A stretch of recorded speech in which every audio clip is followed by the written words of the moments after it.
Welcome to the Bring Me to Life podcast. It's time to wake up and shine on. Hello. Welcome to another episode of the Bring Me to Life podcast. Always excited to be here, and we have some good discussions for you today. I'm sure we do. We usually do. And I know you have some notes there. You have your laptop there. So looking forward to see all the things that you've been gearing up for the podcast. Yeah, I've been really getting excited about organizing and taking the podcast to the next level. So I hope at some point here, when things aren't so busy, we can get some people in to interview and talk about what inspires them with creativity. Lacey and I have been really excited to have some people on the We Are Artists podcast lately. So if you haven't checked that out, I highly suggest going and checking that out. You can find it on the Bring Me to Life website. And today in this episode, I wanted to talk to you a little bit more about mindfulness and just techniques to calm your mind to get into that creative state. I know that you have some different practices, and you just shared a previous episode. You did a replay that talked about some meditation and ways that you use that for your creativity. So yeah, if you want to dive in, what are some ways that you give yourself a calmer mind so that you can actually work on all your projects? For me personally, one thing that I would like to stress to everybody is that we're all human. We all experience these emotions. I myself, still get frustrated and anxious. So it's not a matter of never feeling those things. It's a matter of allowing yourself to feel them and acknowledging them and allowing them to, maybe float away, because they all serve a purpose. There's a reason for those things. And but some things that do help me calm my mind down, listening to certain types of music is really powerful. Music has been shown scientifically to affect people, not only mentally, but physically as well. And I believe spiritually. So music is a huge thing to help calm down the mind. It also helps excite the mind. Yeah, so music... on what kind of mindset you want to be in for your creativity.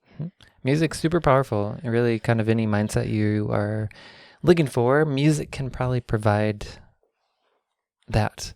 Another thing is just really learning how to become mindful of the breath, because if we can focus on the breath and just, breathe, that naturally helps us calm down.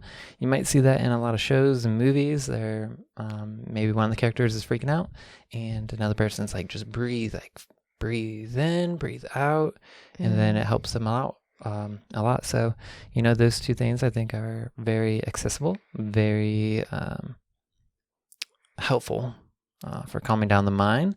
And what about you? What are some ways that you help calm down your mind?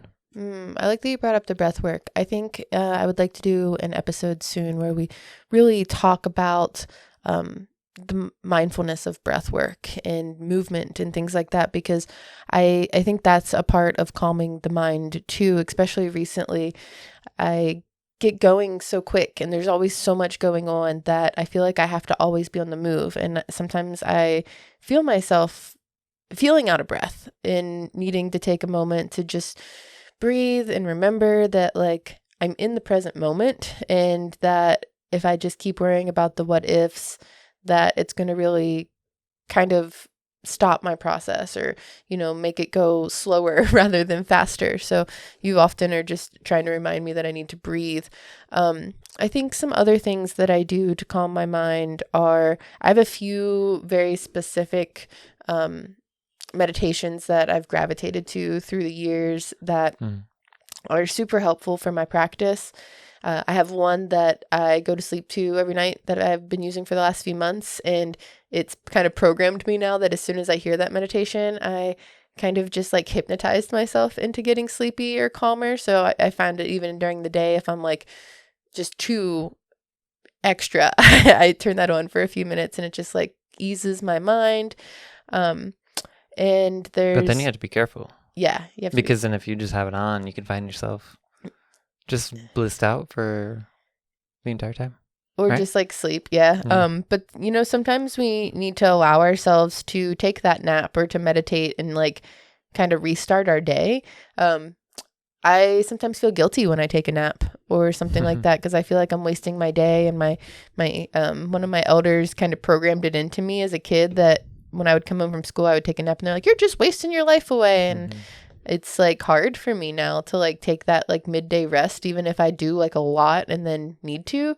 But it's important to, take a couple minutes and meditate out if you can. I've been tapped into the Mind Valley app recently, and it's been really helpful to kind of calm my mind and remember, what my mission is and what it is I'm working towards, and allowing myself to create rituals. So when I get really stressed out, I've done something that they call habit stacking so that I remember to do all the things that I really want to in a day, like make sure I take my vitamins, make sure I journal for a few minutes, to make sure I read for a few minutes. And when you do that habit stacking, it kind of reinforces just that you need to do those things for your own mental health, rather than just the hustle and bustle and the rush around, which I can find myself lost in. It could be a few weeks of really good, like calm, centeredness, focused energy, and then something just rocks my brain, or I get a message that triggers something, and I feel like I have to like go, go, go, go, go right in that moment. But that really doesn't serve anyone. Not only does it make me an anxious mess, it makes everyone around me flustered with me because I'm not in my normal, like shiny, grounded mode. So like being able to find that calmer state of mind is really important. And something I've also found is just like trying to create sacred spaces and to keep our spaces like cleaner and more organized, so that I'm not just like looking around feeling chaotic, which is really hard sometimes because I'm somebody who would be considered a maximalist.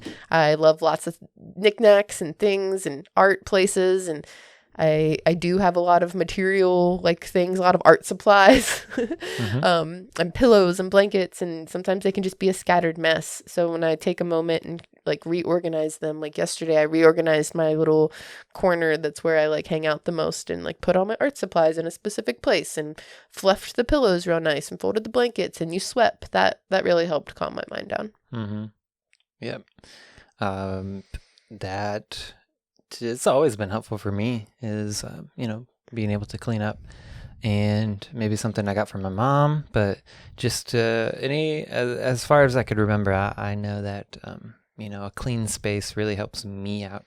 So I'm sure you've been with me for 10 years now. You know that I like to keep things clean and tidy. And if it starts to get like, I can handle a certain amount of chaos. I can handle like, okay, we've been busy for this long, but it gets to a certain point, I start to freak out, and I need to clean in order to feel grounded. And I just have that type of brain that likes to be organized, like a wizard. I like to have all my scrolls in one place, and yeah, I do sweep. And Shannon said, "Oh, you love sweeping, you love vacuuming," and I'm sure you're trying to program my brain. I am. But I love the effect. I love the after effect of it, and I love being in a clean space. Not necessarily doing the thing to clean it, but I felt so bad this morning because one of the other things that really calms my mind,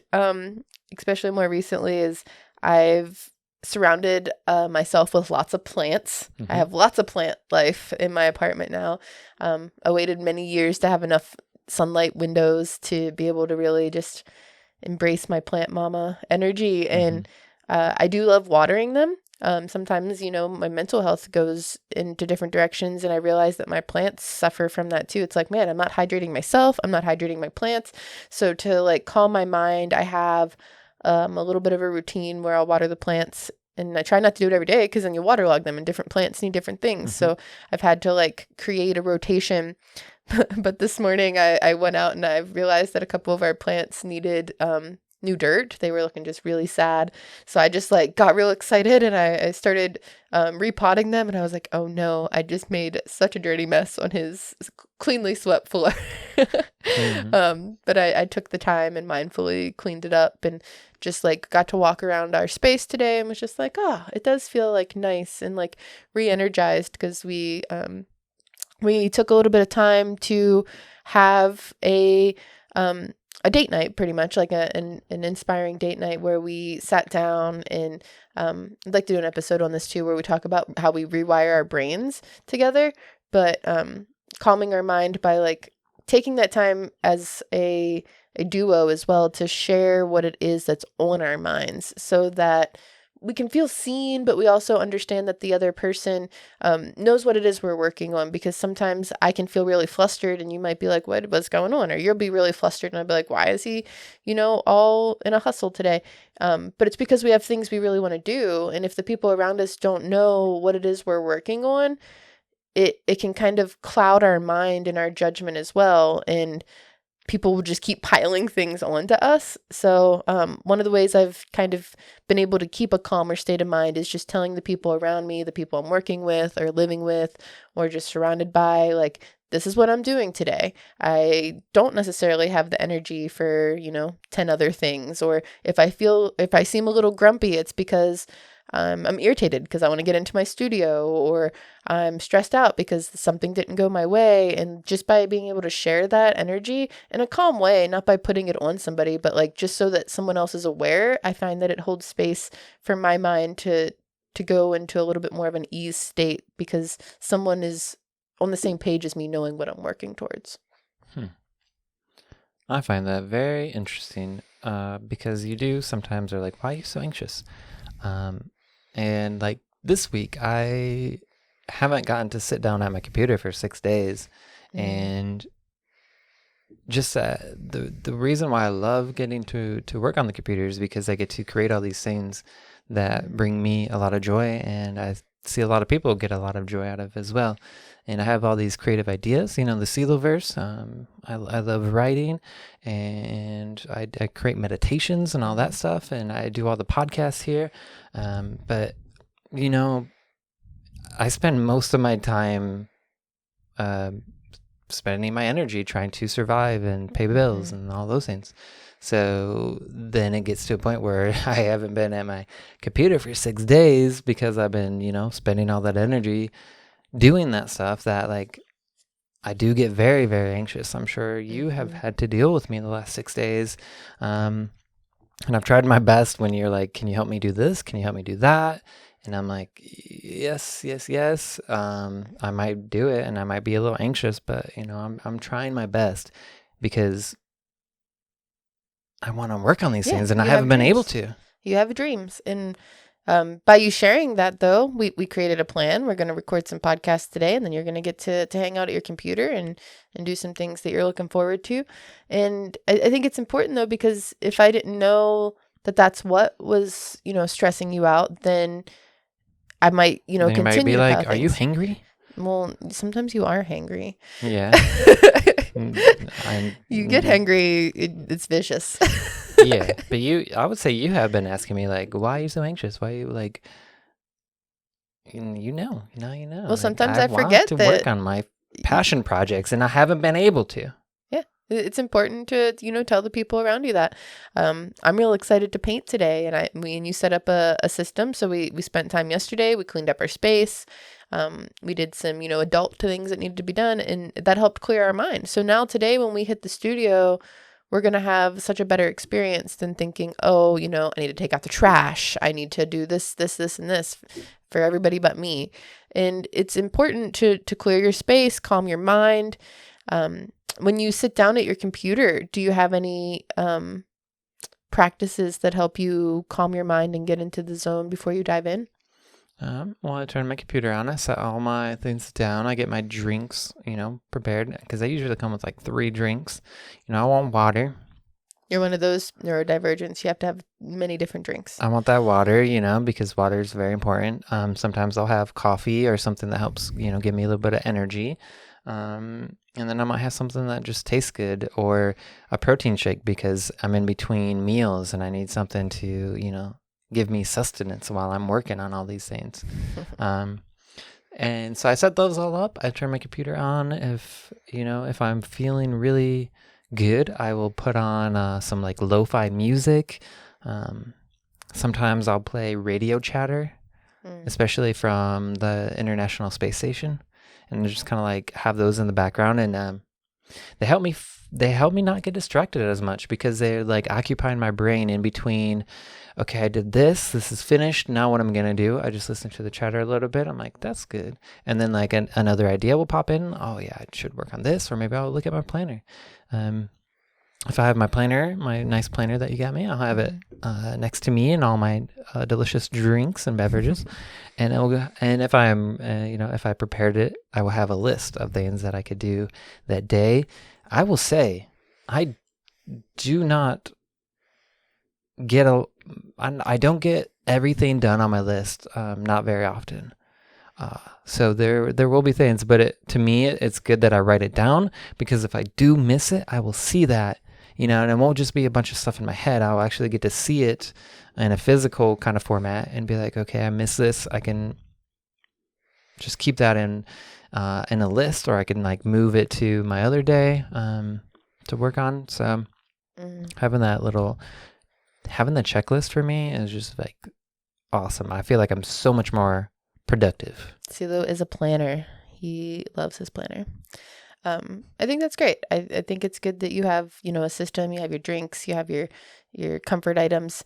I feel like you come with drinks and stuff too. I have a few. I have what I call my drink of joy in the morning. That was something that I put into my habit stacking. I like do my normal hygiene stuff, and then I make myself something to eat, and I get my vitamins together, and then I'll usually listen to some sort of meditation or inspiring talk. I really love listening to like Lisa Nichols and Gabby Bernstein, and recently got into like Vishen and Reagan Hillier and stuff from Mindvalley, and like something that's going to get my brain thinking about what it is I'm dreaming of. Speaking of, you can listen to some of our meditations. We have meditations on Insight Timer that we've done. Mm-hmm. It just feels silly to listen to myself, but I know that my meditations have helped other people in their morning practice, and you have a few new ones. Mm-hmm. Yeah. So how can people find you on Insight Timer? You can look up Shannon Shine on Insight Timer, or I think it's Insight Timer /Shannon Shine, and you're Insight Timer /Selomon. Selomon, Selomon, and right now it has my my Clausen name.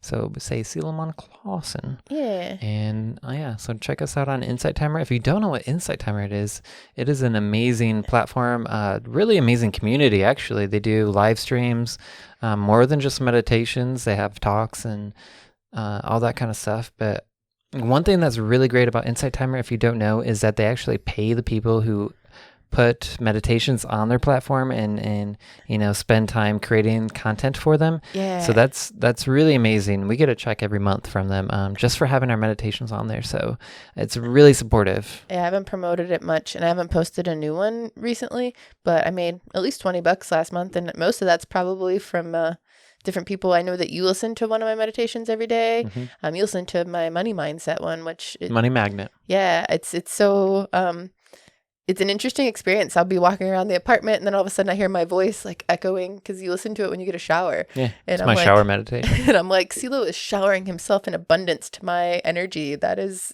just really a magical experience. It's like 6.5 minutes maybe. Yeah. Which is like the amount of time I want to be spending in a shower, because after 6 minutes, like I don't want to get stuck in the shower. So I know when that meditation is over, it's almost time to, and I'll end with cold water. So it's like, okay, the meditation's over, almost time for the cold water. It is a good way to like, just mind track yourself and like keep track of time. But real quick, I'm going to go back to this, but yes, coming up with a meditation, a practice for that. So I like listen to my sleep meditation. I turn it off when I start to like wake up, but I'm in that hazy phase still. I'll turn on another meditation that gets me hyped for the day. But going back to my drink of joy, I will put on something inspiring, like a meditation or a talk. Maybe you're listening to this podcast, and I will create a drink that's going to inspire me for the day. Sometimes it's cacao, sometimes it's coffee.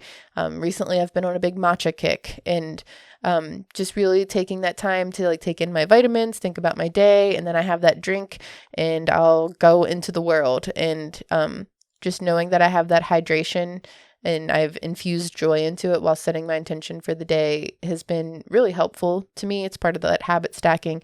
And then I think another thing that helps me have a clear mind when I'm trying to create or focus on my dreams is knowing what my food system is for the day, whether I'm, I have food already prepped, or I have already the ingredients I need to make a certain meal, or sometimes we indulge in the HelloFresh because it just like comes all ready and you put it together. You have to cook it, but like you don't have to think about like what you're going to make or where you're going to get those ingredients, which is kind of nice sometimes. It's like it gives me the clear idea that, okay, I have food, I have water, my house is clean, and now I can create. It's like all my fundamental needs are met.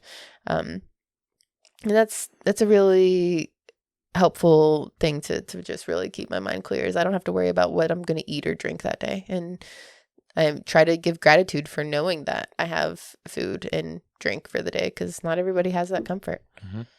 It's true. I know how that feels.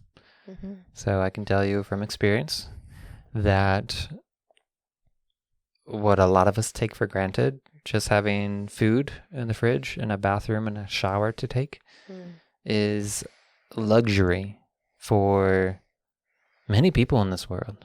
And not everybody's on the street because they chose to, or because they're getting rid of their material life. A lot of people have had a really hard time, and this system, this world isn't set up for the success of everybody, so I'll just ask for compassion for anybody who's going through hard times like that, where maybe they don't know where their next meal's coming from or when they're going to be able to take their next shower. So sending love to all of you out there, and anybody experiencing some difficulties right now. You're not alone, and we're doing our best to help make this a better world, so that we can all live together in abundance and joy. Yeah, I agree. Let's send some good energy out into that. And not everybody, has a space that they get to keep clean or the ability to set these different rituals for success. And I just want to send love out to the people as well, and hope that they can. I will say that one other thing that is part of my morning practice, or my recentering practice, that I just thought of, is having some sort of way to engage my senses. So we talked about drinks and eating, and that's like the taste buds and like the sound for the music, but also having some sort of scent or smell, whether that's a candle or an incense. For me, there's a certain essential oil I really love, like citrusy. There's one called Motivation. I think it's by doTERRA. And when I find myself just like really out of wits, I will allow myself to just indulge in some deep inhales and breath work. And I really love when I have those essential oils with me, or sage or Palo Santo. So finding a way to engage all of your senses in sensory toys is something else I also have on many of my desks. I'm shocked I don't have one on the podcast desk. It probably just got taken away. I guess I do have a crystal. But something to like play with or meditate with, or just clear my mind, so that my hands have a somatic release. My mind can, take a step to breathe. I can inhale a nice smell, and then if I need to, take a drink of water. So like engaging all of your senses, and then diving into whatever it is you want to work on or manifest or visualize, all of those fun things. Yep. A lot of people have fidgets, and you don't really know what it's like until you actually get interviewed on camera, like full body. You're like, what do I do with my hands? Oh man, it's gotten me a few times. Like if you watch interviews from now on, watch people and see what they do with their hands, because at least for me, like anytime I'm interviewed like that, I'm like, I don't know what to do with my hands. Yeah, I just talk with my hands. I'm just like, and then I start hitting microphones and doing all these things, or I play with my pen or my crystals or whatever I have. And that's probably why a lot of people talk with their hands, because then they don't know what else to do with them. Yeah, but there are mudras. So that's another way to calm your mind, is like giving yourself something to do with your hands that like sends out a release. So this is one. A lot of people will make this like shape with their hands, and they'll put that down by their solar plexus. So you'll see like a lot of politicians and stuff when they're talking, they'll hold themselves like this, and it like channels energy into your body. So those are all the things I can really think of. I think that this has been just an insightful discussion. I feel like I've learned things about you as well, and I hope that we've inspired other people to just give themselves time to create a clear mind and a path for themselves to succeed in whatever it is they're creating and all of those things. Absolutely. We appreciate all of you listening here to the Bring Me to Life podcast. We would greatly appreciate any reviews. Spotify has a review option. If you just go to our podcast page, go to the review and leave us a review, that will greatly help. And it just kind of moves us up a little bit. And if you enjoy listening to us and you want others to listen, like those reviews go a very, very long way. Yeah, so does sharing your favorite episode on your favorite social media platform. And again, just a reminder, if you need a meditation to add to your habits, check us out on Insight Timer. And if you leave a comment and listen to those meditations every day, you help us keep growing, and we invest that money back into our studio and space and survival so that we can keep our dream going and bring it to life. Yeah, that's why you see all these curtains here. All right. Thanks for tuning in. Yeah. Thanks for waking up and shining on.